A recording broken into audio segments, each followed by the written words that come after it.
Hello, ಹೇಗಿದ್ದೀರಾ ಎಲ್ಲರೂ ಸಹ? ಇವತ್ತು ನಾನು ನಿಮಗೆ ಬ್ರಾಸು ಹಿತ್ತಾಳೆ ಅಂತ ಹೇಳ್ತಾರೆ, ಅದನ್ನು ಹೇಗೆ ಈಸಿಯಾಗಿ ವಾಶ್ ಮಾಡ್ಬೋದು ಅಂತ ತೋರಿಸಿಕೊಡ್ತೀನಿ. ಇದು ತುಂಬ ಬ್ರಾಸ್ ಐಟಮ್, ಹಿತ್ತಾಳೆ ಐಟಮ್ ಇದ್ದರೆ ತುಂಬ ನಾವು ಟೈಮ್ ವೇಸ್ಟ್ ಮಾಡ್ತೀವಿ. ಅದನ್ನು ತಿಕ್ಕೋದ್ರಲ್ಲೇ ತುಂಬ ನಮ್ಮದು ಟೈಮ್ ವೇಸ್ಟ್ ಆಗ್ತದೆ. ಅದಕ್ಕೋಸ್ಕರ ಈ ಮೆಥಡನ್ನು ನೀವು ಯೂಸ್ ಮಾಡಿದರೆ ತುಂಬ ಈಸಿಯಾಗಿ ವಾಶ್ ಮಾಡ್ಬೋದು.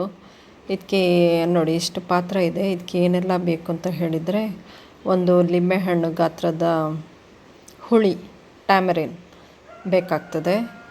ಆಮೇಲೆ ಕಲ್ಲುಪ್ಪು,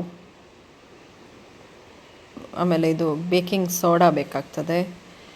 ಕಲ್ಲುಪ್ಪು, ಪೌಡರ್ ಉಪ್ಪಲ್ಲ, ಟೇಬಲ್ ಸಾಲ್ಟ್ ಅಲ್ಲ, ರಾಕ್ ಸಾಲ್ಟು, ಅದು ಬೇಕಾಗತ್ತೆ.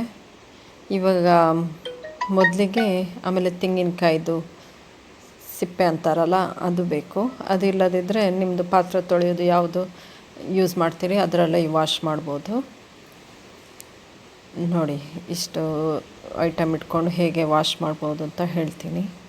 ಮೊದಲು ಒಂದು ದೊಡ್ಡದು ವೆಸಲ್ ತೊಗೊಳ್ಳಿ, ಪಾತ್ರೆ ಯಾವುದಾದ್ರು ದೊಡ್ಡದಿದ್ದದ್ದು. ಗ್ಯಾಸ್ ಆನ್ ಮಾಡಿ, ಫುಲ್ ನೀರು ಹಾಕಿ ಸ್ವಲ್ಪ ಬಿಸಿ ಆಗೋ ತನಕ ಇರಲಿ. ನೆಕ್ಸ್ಟ್ ಅದಕ್ಕೆ ಈಗ ನಾವು ಒಂದು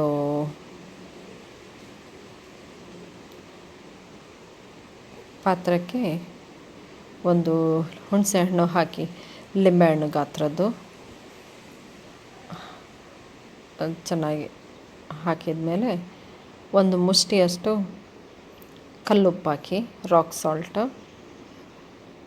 ಅದು ಸ್ವಲ್ಪ ಕುದಿ ಸ್ಟಾರ್ಟ್ ಆದಮೇಲೆ 2 ಸ್ಪೂನ್ ಬೇಕಿಂಗ್ ಸೋಡಾ ಹಾಕಿ, 2 ಟೀ ಸ್ಪೂನ್ ಬೇಕಿಂಗ್ ಸೋಡಾ ಹಾಕಿ ಸ್ವಲ್ಪ ಕುದಿಲಿಕ್ಕೆ ಶುರು ಆದಮೇಲೆ ನಮ್ಮದು ಬ್ರಾಸ್ ಐಟಮ್ ಇದೆ ಅಲ್ಲ, ಹಿತ್ತಾಳೆದು, ಎಲ್ಲನೂ ಹಾಕಿ, ಡೈರೆಕ್ಟಾಗಿ ಹಾಕಿ. ಅಷ್ಟೇನು ಬಿಸಿ ಇರಲ್ಲ, ನೀರು ಉಗುರು ಬಿಸಿ ಇರುತ್ತೆ. ಯಾವುದೆಲ್ಲ ತೊಳಿಲಿಕ್ಕಿದೆ ಅದೆಲ್ಲನೂ ಹಾಕಿ ನೋಡಿ, ಈ ಥರ.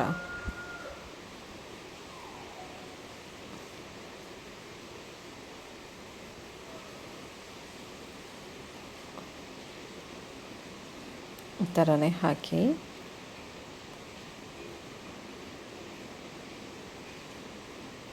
ಈಗ ಆಲ್ಮೋಸ್ಟ್ ವಾಶ್ ಆಗ್ತಾ ಬಂದಿದೆ. ನೋಡಿ, ನಾನೀಗ ತೋರಿಸ್ತಾ ಇದ್ದೀನಿ. ಇದನ್ನು ಇದರ ಸಹಾಯದಿಂದ ತೆಗೀರಿ.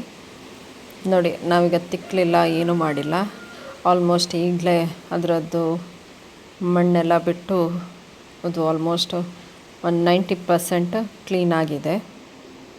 ನೋಡಿ, ಎಷ್ಟು ಕ್ಲೀನಾಗಿದೆ, ಏನೂ ಮಾಡಲಿಲ್ಲ. ಅದರಷ್ಟಕ್ಕೇ ಅದರಲ್ಲೇ ಇದು ಆಯಿಲ್ದೆಲ್ಲ ಇದ್ದಾಗ ಈ ಥರ ಮಾಡಿದರೆ ತುಂಬ ಈಸಿ ಆಗುತ್ತೆ ವಾಶ್ ಮಾಡಲಿಕ್ಕೆ.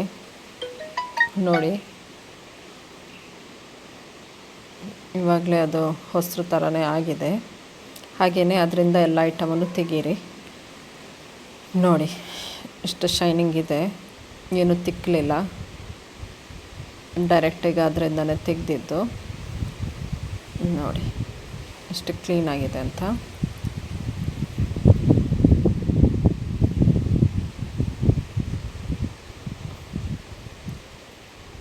ನೋಡಿ, ನೆಕ್ಸ್ಟ್ ಈಗ ಎಲ್ಲ ತೊಳೆದಾಯಿತು. ತೊಳೆದಾದ್ಮೇಲೆ ನೋಡಿ ಎಷ್ಟು ಶೈನಿಂಗ್ ಬಂದಿದೆ ಅಂತ. ನೋಡಿ, ಇದು ವಿಡಿಯೋ ನಿಮಗೆ ಲೈಕ್ ಆಯಿತು ಅಂತ ಅನಿಸ್ತಾ ಇದ್ದೀನಿ. ಲೈಕ್ ಆದರೆ ಒಂದು ಲೈಕ್ ಬಟನ್, ಆಮೇಲೆ ಸಬ್ಸ್ಕ್ರೈಬ್ ಮಾಡ್ಕೊಳ್ಳಿ. Thank you.